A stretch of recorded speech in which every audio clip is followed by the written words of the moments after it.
যখনই একটু সুযোগ পাবেন তখনই আল্লাহর জিকির করতে থাকুন এবং আল্লাহর জিকির এত মজা নিয়ে করুন, এত মনোযোগ দিয়ে করুন যেন আপনি সব কিছু ভুলে গেলেন। এখন এত কর্মব্যস্ত, আর এখন যখন জিকিরে বসলেন তখন যেন আপনি কোনো ব্যস্ততা আর দুনিয়ার নাই, আপনি যেন দুনিয়া কিছুই করেন নাই। তাবাত্তুল এটাকে বলে, সব ভুলে যাওয়া। একজনের প্রেমে এত বেশি মত্ত হওয়া, প্রেম পাগল হওয়া যে এই পাগল সব ভুলে গেছে। আল্লাহ এটা পছন্দ করেন। বান্দা আল্লাহর মহাব্বতে এতটা এতটা এতটা পাগল হবে যে যখন আল্লাহর জিকিরের স্বাদ সে অনুভব করবে তখন দুনিয়া সে ভুলে যাবে। এটাকে চান আল্লাহ, এটাই বলছেন আল্লাহ, ওয়াতাবাত্তাল ইলাইহি তাবতিলা। আমি আপনি একটু চিন্তা করি, জীবনের কোনো মুহূর্ত এমন গেছে যে আল্লাহর মহাব্বতে কিছু ভুলছি? সব কিছুর মহাব্বতে আল্লাহকে ভুলি আমি আপনি, আল্লাহর মহাব্বতে কোনো কিছুকে ভুলি না। আমাদের অন্তরে আল্লাহর মহাব্বত পয়দা করতে হবে। রাজি আছি ইনশাআল্লাহ? কেমনে পয়দা হবে? জিকির বেশি করতে হবে, অন্য কোনো মাধ্যম নাই, এই একটাই মাধ্যম। বেশি বেশি কি করতে হবে?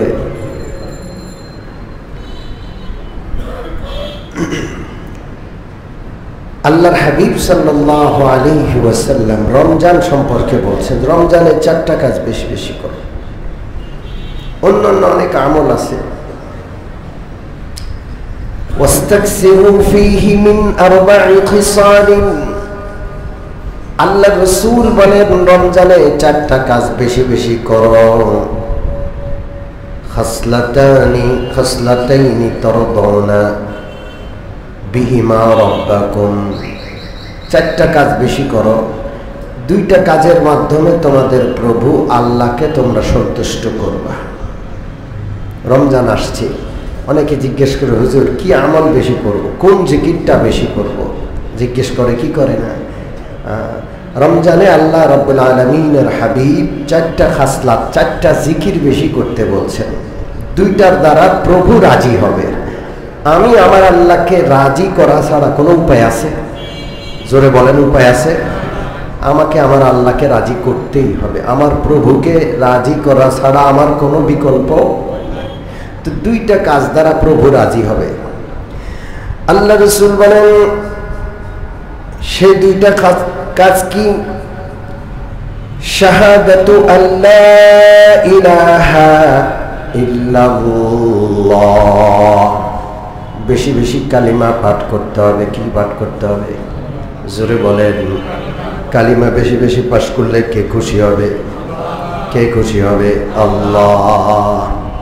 বেশি বেশি কালিমা পাঠ করব। রাজি আছি? কালিমার অনেক দাম। আমি কালিমা সম্পর্কে আলোচনা করছিলাম, অনেক দাম কালিমার।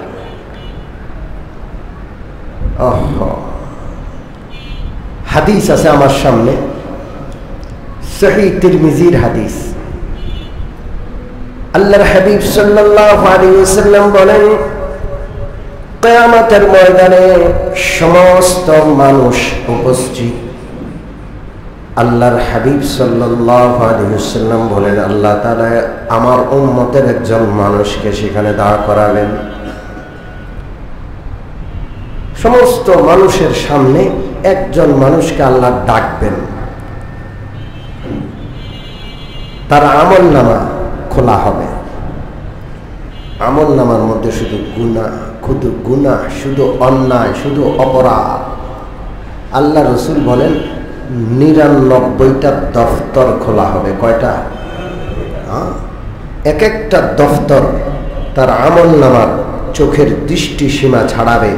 99টা দফতর খোলা হবে, সবগুলোর মধ্যে শুধু গুনাহ আর গুনাহ। আল্লাহ রাব্বুল আলামিন ওই উম্মতকে, ওই বান্দাকে জিজ্ঞেস করবেন, এই যে দফতরগুলোতে তোমার যে অন্যায়ের ফিরিস্তি লেখা আছে, কোনোটাকে তুমি অস্বীকার করনি? লোকটা বলবেন, না ইয়া আল্লাহ, আমি কোনোটাকে অস্বীকার করি, আমি দোষী, আমি দোষী।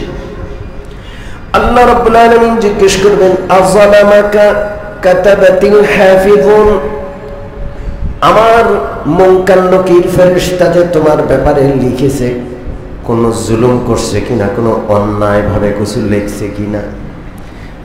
লোকটা বলবে লা ইয়া রাব্বি, ওগো আল্লাহ, একটাও এদিক সেদিক করে নাই। আল্লাহ রাব্বুল আলামিন আবার জিজ্ঞেস করবেন আফালাকা উযরুন, তোমার কোনো অভিযোগ আসেনি, আপত্তি আসেনি? লোকটা বলবে লা ইয়া রাব্বি, আল্লাহ গো, আমার কোনো আপত্তি নাই, যা লিখছে সব সত্য, আমার কোনো অভিযোগ নাই, আমি অন্যায়কারী, আমি অপরাধী। আল্লাহ রাব্বুল আলামিন লোকটার নৈরাশ্য ভাব, অপরাধ স্বীকার করে লোকটা যে ছোট হয়ে গেছে, এই ভাবটাকে আল্লাহ পছন্দ করবেন আর বলবেন শোনো, তোমার একটা নেক কাজ আমার কাছে আছে, একটা সৎ কাজ তুমি করতা, সেই সৎ কাজটা আমার কাছে আছে। আজকে তোমার উপর কোনো জুলুম করা হবে না। আল্লাহ রাব্বুল আলামিন একটা কাগজের টুকরা বের করবেন, তার আমলনামার পাল্লায় আল্লাহ সেটাকে দিতে বলবেন। লোকটা বলবে আল্লাহ, 99 দফতর আমলনামার বিপরীতে এই ছোট্ট কাগজটার কি মূল্য রয়েছে, কি ওজন আছে? আল্লাহ, সবই তো আমার অপরাধ, চোখের দৃষ্টি সীমা ছাড়া যায়, 99টা দফতর অপরাধ, আর একটা ছোট্ট কাগজে আমার কি নেক আমলের কথা আছে, ওইটার কি বা এত মূল্য? আল্লাহ রাব্বুল আলামিন বলবেন ফাইন্নাকা লা তুজলামুল ইয়াওম, আজকে তোমার উপর কোনো অন্যায় করা হবে না। ওই ছোট্ট কাগজটা আরেকটা পাল্লায় রাখা হবে। ফাতাশাতিস সিজিল্লাতু ওয়া সাকুলাতিল বাতাকাতু, আল্লাহ রাসূল বলেন 99 দফতরের যে পাল্লা, সেই পাল্লা উপরে হালকা হয়ে উঠে যাবে, আর ছোট্ট কাগজে কি জানি লেখা ছিল সেটা ভারী হয়ে ওজনী হয়ে যাবে। এরপরে আল্লাহ রাসূল বলেন ফালা ইয়াসকুলু মা'আল্লাহি শাই, আল্লাহর নামের বিপরীতে, আল্লাহর পবিত্র কালিমার বিপরীতে কোন জিনিস আর ভারী নাই। আল্লাহর কালিমা লেখা ওই পাল্লার সামনে 99 দফতর আমলনামা হালকা হয়ে ওইটা ভারী হয়ে যাবে। এটা হলো কালমা। এটা হলো কি? মহব্বতের সাথে পড়েন লা ইলাহা ইল্লাল্লাহু মুহাম্মাদুর রাসূলুল্লাহ। পৃথিবীর সবচেয়ে ভারী কথা আমাদের কাছে আছে, আর কারো কাছে নাই। আছে? জোরে বলেন। সবচেয়ে ভারী, সবচেয়ে ওজনী কালমার আমরা ধারক বাহক। আমরা সেই কালিমা বুকে ধারণ করি, আমরা সেই কালিমার বিশ্বাস রাখি। আলহামদুলিল্লাহ। কারো কাছে এই রকমের ভারী কালিমা আছে? জোরে বলেন আছে। এখানে গেলে তো 99 দপ্তর হালকা হওয়ার কথা। আরেকটা হাদিস পড়তেছি, এই হাদিসটা আছে তাবরানী শরীফে। কোথায় আছে? হযরত আব্দুল্লাহ ইবনে আব্বাস রাদিয়াল্লাহু তাআলা আনহু বলেন, আল্লাহর হাবিব সাল্লাল্লাহু আলাইহি ওয়াসাল্লাম কসম করে বলছেন, ওয়াল্লাযী নাফসি বিয়াদিহি লাউ জিআ বিস-সামাওয়াতি ওয়াল আরদি ওয়া মান ফীহিন্না ওয়া মা বাইনাহুন্না ওয়া মা তাহতাহুন্না, যদি সাতবক আসমান, সাতবক জমিন একসাথ করা হয়, আসমানের উপরে যা আছে, আসমান জমিনের মাঝে যা আছে, জমিনের তলানিতে যা আছে, সব কিছুকে যদি একসাথ করে এক পাল্লায় রাখা হয়, ওয়াওযিআত শাহাদাতু আল্লা ইলাহা ইল্লাল্লাহ ফিল কাফফাতিল উখরা, অপর পাল্লায় শুধু লা ইলাহা ইল্লাল্লাহ রাখা হয়, লা রাজাহাত বিহিন্না, লা ইলাহা ইল্লাল্লাহর পাল্লা ভারী হইয়া আর সাতবক আসমান জমিনের পাল্লা হালকা হয়ে যাবে। 99 দফতর হালকা, লা ইলাহা ইল্লাল্লাহ ভারী, সাতবক আসমান জমিন, এর মধ্যবর্তী, এর পার্শ্ববর্তী, এর নিচে, এর উপরে সব হালকা, লা ইলাহা ইল্লাল্লাহ ভারী। রমজানে লা ইলাহা ইল্লাল্লাহ বেশি পড়বো ইনশাআল্লাহ। রাজি হবেন কে? কে রাজি হবেন? আমরা রাজি, আল্লাহ রাজি হবেন। কে রাজি হবেন? আমরা পড়বো বেশি বেশি। আল্লাহ রাসূল বলেন রমজানে লা ইলাহা ইল্লাল্লাহ বেশি পড়লে আল্লাহ রাজি হয়ে যান। এই রমজানে আল্লাহরে রাজি করব ইনশাআল্লাহ। রাজি আছেন? হযরত আদমের হাদিস খানা আপনাদেরকে শোনাই। আল্লাহু আকবার। কার হাদিস? জোরে বলেন। হযরত আদম বাইহাকি শরীফে আছে, তাবরানি শরীফে আছে। হযরত আদম আলাইহিস সালাতু ওয়াস সালামের যখন একটা নাফরমানি হয়ে যায়, আল্লাহ রাব্বুল আলামিন জান্নাতে একটা গাছের কাছে যাইতে নিষেধ করলেন। ওয়ালা তাকরাবা হাযিহিশ শাজারাতা ফাতাকুনা মিনাজ জালিমিন। আদম, ওই গাছটার কাছেও যাবেন না। যদি ওখানে যান, ওইটার ফল খান, তো অন্যায় হয়ে যাবে। কি হয়ে যাবে? হযরত আদম শয়তানের প্ররোচনায় পড়ে ওই গাছটার ফল খেয়ে ফেলছেন। ঠিক কি ঠিক না? আল্লাহ তাআলা জান্নাত থেকে দুনিয়াতে পাঠিয়ে দিয়েছেন, উখরুজ, বের হয়ে যাও। হযরত আদম এত দুঃখ, এত কষ্ট, আহারে ভুল, একটা ভুল, এত বড় ক্ষতি হয়ে গেল একটা ভুলের কারণে। হযরত আদম আলাইহিস সালাতু ওয়াস সালাম 350 বছর আল্লাহ রাব্বুল আলামিনের কাছে তওবা করলেন। আসমান থেকে কোনো জবাব আসে না, আসমান থেকে কোনো জবাব আসে না। একদিন হযরত আদম আলাইহিস সালাতু ওয়াস সালাম বললেন, আসআলুকা বিহাক্কি মুহাম্মাদিন ইল্লা গফারতালি। আল্লাহ গো, মুহাম্মদুর রাসূলুল্লাহর উসিলায় আপনার কাছে ক্ষমা চাই। আজকে আমারে ক্ষমা না কইরা উপায় নাই, ক্ষমা করতেই হবে। আল্লাহ আকবার। 350 বছর আল্লাহ রাব্বুল আলামিনের পক্ষ থেকে কোনো জবাব আসে নাই। আজকে আদম নবীর মুখে মুহাম্মদুর রাসূলুল্লাহর নাম উচ্চারিত হওয়ার সাথে সাথে আওয়াজ আসলো, মান মুহাম্মদ। আদম রে, যে মুহাম্মদের উসিলায় দোয়া করলা, মুহাম্মদকে কোথায় তুমি তার নাম পাইলা, কোথায় তার পরিচয় পাইলা? হযরত আদম আলাইহিস সালাতু ওয়াস সালাম বলেন, তাবারাকা ইসমুকা। আল্লাহ গো, আপনার নাম মহা পবিত্র। আল্লাহ গো, যখন আপনি আমাকে সৃষ্টি করলেন, আমি আদমের মধ্যে আপনি প্রাণ দান করলেন। আমি প্রাণ পেয়ে উঠে বসলাম, আপনার আরশের দিকে তাকাইলাম, সেখানে আমি দেখলাম লেখা আছে লা ইলাহা ইল্লাল্লাহু মুহাম্মাদুর রাসূলুল্লাহ। আল্লাহ গো, আপনার পবিত্র নামের সাথে মুহাম্মাদুর রাসূলুল্লাহর নাম লেখা দেখে সেই দিন আমি মনে প্রাণে বিশ্বাস করেছি, এই মুহাম্মদ কোনো সাধারণ কেউ নন। সাধারণ কেউ হইলে আল্লাহর পবিত্র নামের সাথে মুহাম্মদের নাম লেখা থাকতো না। আল্লাহ, ওগো আল্লাহ, আমি সেই দিন বুঝে নিয়েছি আপনার কাছে বড় প্রিয় মুহাম্মদ, না হইলে আপনার আরশে আপনি আপনার নামের সাথে মুহাম্মদুর রাসূলুল্লাহর নাম লিখতেন না। আল্লাহ রাব্বুল আলামিন হযরত আদমের কাছে ওহী পাঠালেন, ইয়া আদম, ও আদম, ইন্নাহু আখিরুন নাবিয়্যিন মিন যুররিয়াতিকা, মিন যুররিয়াতিকা। এই মুহাম্মদ আপনারই সন্তান এবং তিনি আখিরুল আম্বিয়া, সমস্ত নবীর শেষ নবী হবেন। আল্লাহু আকবার। লাউলা হুয়া মা খালাকতুকা। এই মুহাম্মদ আপনার সন্তান হলেও এত দামি আমার কাছে, তারে যদি আমি না বানাইতাম, আপনাকেও আমি বানাইতাম না। এই জন্য কালিমার অনেক দাম। কালিমা পাঠ করব, আল্লাহ রাজি হবেন ইনশাআল্লাহ। আবার মহব্বতের সাথে পড়ি, লা ইলাহা ইল্লাল্লাহু মুহাম্মাদুর রাসূলুল্লাহ। বেশি বেশি কি পড়বো? জোরে বলেন বেশি বেশি।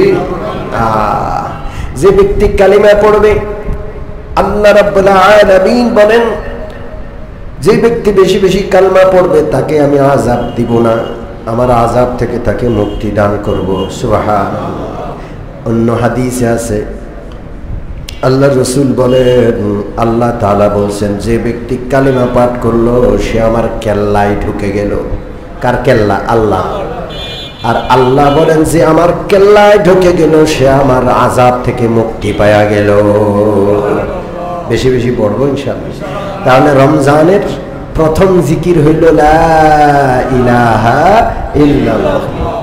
রমজানের দ্বিতীয় জিকির হইল আস্তাগফিরুল্লাহ।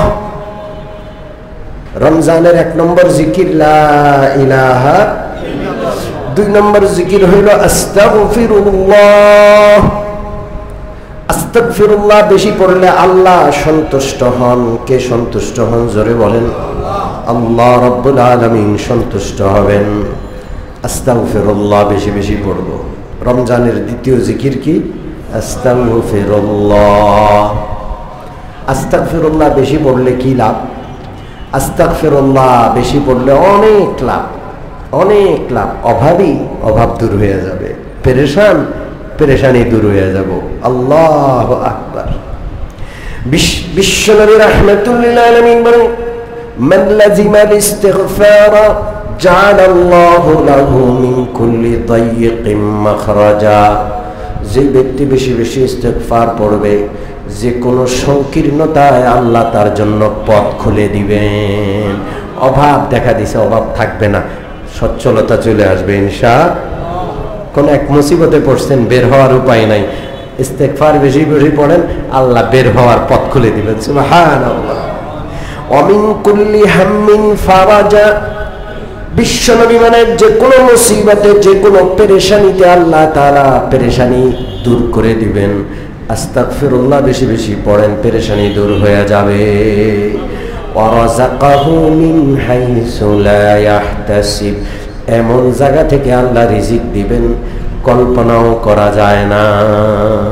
ইস্তেগফার বেশি বেশি পড়বেন, জোরে বলেন। রোজায় বেশি বেশি পড়বো, রোজা ছাড়াও পড়বো। রোজায় 2 নম্বর তাসবিহ হলো কি? ইস্তেগফার। বেশি বেশি পড়লে আল্লাহ সন্তুষ্ট হবে। নবীজি বলতেছেন রমজানে বেশি বেশি ইস্তেগফার পড়ো। অন্য হাদিস বললাম 3টা পুরস্কার। 1 নম্বর, যে কোনো অভাবে অভাব দূর হবে, যে কোনো পেরেশানিতে পেরেশানি দূর হবে, এবং এমন জায়গা থেকে রিজিকের ব্যবস্থা হবে বান্দা কল্পনাও করতে পারে নাই। আল্লাহু আকবার। এই 3টা জিনিস কে চায় না? কোন সবাই চায় না? আস্তাগফিরুল্লাহ পড়তে অনেক কষ্ট, জোরে বলেন। পড়বো ইনশাআল্লাহ। যে ব্যক্তি আস্তাগফিরুল্লাহ পড়বেন আল্লাহ রাব্বুল আলামিন সরাসরি তাকে নিরাপত্তা দান করবেন। সরাসরি তার নিরাপত্তার দায়িত্ব কে নেবেন? আল্লাহ। বিশ্বনবী বলেন, আনজালাল্লাহু আলাইয়া আমানাইনি। আল্লাহ 2টা নিরাপত্তার জিনিস আমাদেরকে দান করেছেন। 1 নম্বর হইল মুহাম্মাদুর রাসূলুল্লাহ। যতদিন মুহাম্মাদুর রাসূলুল্লাহ জীবিত ছিলেন উম্মত নিরাপদ। আল্লাহ উম্মতকে কোনো আযাব দিবেন না। তবে মুহাম্মাদুর রাসূলুল্লাহ আছেন না চলে গেছেন? জোরে কোন? চলে গেছেন। উনি কবরে চলে গেছেন, উনি এখন আর দুনিয়ার বুকে নাই। কিয়ামত পর্যন্ত নিরাপত্তার কি ব্যবস্থা? আল্লাহ রাসূল সাল্লাল্লাহু আলাইহি ওয়াসাল্লাম বলেন, কিয়ামত পর্যন্ত নিরাপত্তার একটা ব্যবস্থা আমি দিয়ে গেলাম, তার নাম হইল ইস্তেগফার। আল্লাহু আকবার। নিরাপত্তা চাই কি চাই না? ইস্তেগফার বেশি বেশি পড়বো। আল্লাহ রাব্বুল আলামিনের একটা আয়াত তিনি তেলাওয়াত করলেন, ওয়ামা কানাল্লাহু লিয়ুযিবাহুম ওয়া আনতা ফীহিম ওয়ামা কানাল্লাহু মুযিবাহুম ওয়া হুম ইস্তাগফিরুন। আপনি যতদিন আছেন আল্লাহ তাদেরকে আযাব দিবেন না, আর যতদিন তারা ইস্তেগফার করবে ততদিন আল্লাহ তাদেরকে আযাব দিবেন না। সুবহানাল্লাহ। রাসূলুল্লাহর অনুপস্থিতিতেও নিরাপত্তার একটা বিষয় আল্লাহ আমাদেরকে দান করেছেন। বেশি বেশি কি করব? জোরে বলেন। রাজি আছি ইনশাআল্লাহ? রাজি আছি? সম্মানিত উপস্থিতি, রাসূলুল্লাহ বলেন রমজানে 4টা কাজ বেশি করবা। লা ইলাহা ইল্লাল্লাহ বেশি করবা, আর আস্তাগফিরুল্লাহ বেশি করবা। এর দ্বারা আল্লাহ রাজি হয়ে যাবেন। সুবহানাল্লাহ। কে রাজি হবেন? আল্লাহ।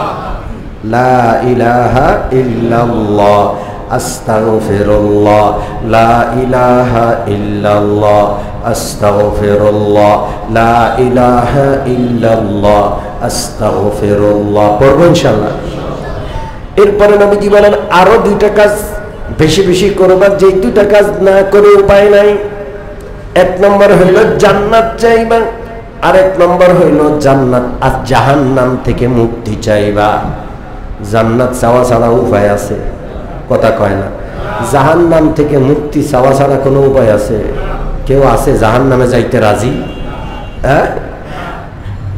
অতএব আল্লাহর কাছে জান্নাত চাইবো। আল্লাহ, রমজানে তো আপনি জাহান্নামের দরজা বন্ধ করে রাখছেন, জান্নাতের দুয়ারটা কি রাখছেন? তো আমারে কেন আপনি জান্নাতে ঢুকতে দিবেন না? কম চাইবো বেশি বেশি। আল্লাহ, আপনি খুলে রাখছেন আর আমিও যাইতে চাই, আমারে আপনি জান্নাত ওয়ালা বানায় দেন। আল্লাহ, আপনি বন্ধ করে রাখছেন দুয়ার জাহান্নামের, আমিও যাইতে চাই না, আমারে মুক্তি দান করে দেন। চাইবো বেশি বেশি, জান্নাত চাইবো। আসআলুকাল জান্নাতা, বলেন আসআলুকাল জান্নাতা ওয়া আউযু বিকা মিনান নার, ওয়া আউযু বিকা মিনান নার, ওয়া আউযু বিকা মিনান নার। আসআলুকাল জান্নাতা, আল্লাহ আপনার কাছে জান্নাত চাই। ওয়া আউযু বিকা মিনান নার, আপনার কাছে জাহান্নাম থেকে মুক্তি চাই। লা ইলাহা ইল্লাল্লাহ আস্তাগফিরুল্লাহ আসআলুকাল জান্নাহ ওয়া আউযু বিকা মিনান নার। 4টার একসাথে পড়ে ফেলবেন। আমার সাথে মহব্বতের সাথে পড়েন, লা ইলাহা ইল্লাল্লাহ আস্তাগফিরুল্লাহ আসআলুকাল জান্নাতা ওয়া আউযু বিকা মিনান নার। লা ইলাহা ইল্লাল্লাহ আস্তাগফিরুল্লাহ আসআলুকাল জান্নাতা ওয়া আউযু বিকা মিনান নার। লা ইলাহা ইল্লাল্লাহ আস্তাগফিরুল্লাহ আসআলুকাল জান্নাতা ওয়া আউযু বিকা মিনান নার। রমজানে 4টা জিকির বেশি বেশি করব ইনশাআল্লাহ। আল্লাহ আমাদেরকে সুন্দর একটা রমজান পার করার তৌফিক দান। জোরে বলেন আমিন। ওয়া আখিরু দাওয়ানা আনিল হামদুলিল্লাহি রাব্বিল আলামিন।